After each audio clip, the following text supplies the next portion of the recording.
We mentioned Senator Harry Reid declaring death for the energy bill. Take a look at what he had to say yesterday. As you know, we had planned a vote tomorrow on an energy plan, but it's clear that Republicans remain determined to stand in the way of everything. Since Republicans refuse to move forward with any meaningful debate, we'll postpone tomorrow's votes on energy until after the recess. And that a decision, by the way, that was not popular with some of his Democratic colleagues, some of the liberals in the caucus who felt they should have had to fight. At least try. They should have gone for it, but it's post-politics time. Bob Barnes with the Washington Post. Thank you so much for joining us. How are you? It struck me just listening to Sessions there.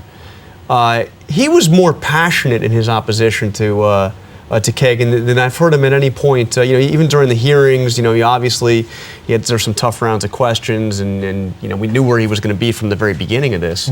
But it seems like he's gotten even more dug in. Well, he certainly turned up the heat in the last few days, the last week, and maybe it's frustration in a way because this has been a nomination that has sort of sailed through, very under the radar.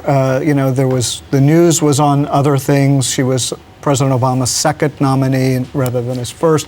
I think, in a way that this one sort of slipped under the radar, and I think it's frustrating. It's got to be seen as almost a missed opportunity, right? I mean, you had a chance to define your opposition, to define the president's ideology, and no one really paid attention. Well, and they had a hard time, too. I mean, she, despite what Senator Sessions said, I mean, most people think she did quite well at the hearings. She didn't give them a lot of ammunition to come after her with, and she doesn't have much of a record that they can sort of pin things on. He seemed to be saying she was worse than Sotomayor from his perspective. He did seem to be. He did seem to be thinking that. But, well, and she will get fewer votes than Sotomayor did. Where do we think the votes fall down on this? It's hard to say, but maybe 5 Republicans voting for her. Maybe there's one more out there. Only one Democrat opposed to her. I don't think that there'll be any more than that. John, of course, has a vested interest in this, so we shouldn't allow him to sound off on this. Is there money running? There may or may not have been a bet that I'm probably not going to win. Owe me some money, But speaking of that, let's change the subject. California, we're expecting this ruling this afternoon. Wide expectation that the judge there is going to throw out the ban on gay marriage. We saw Senator Sessions there. Another example, he says, this is going to, in all likelihood, just rekindle that debate we've had with conservatives saying this is unelected judges making law. Well, it's a very interesting case. Also, I would point out that this is a Republican-appointed judge who's hearing the case, not one known to be an activist yet.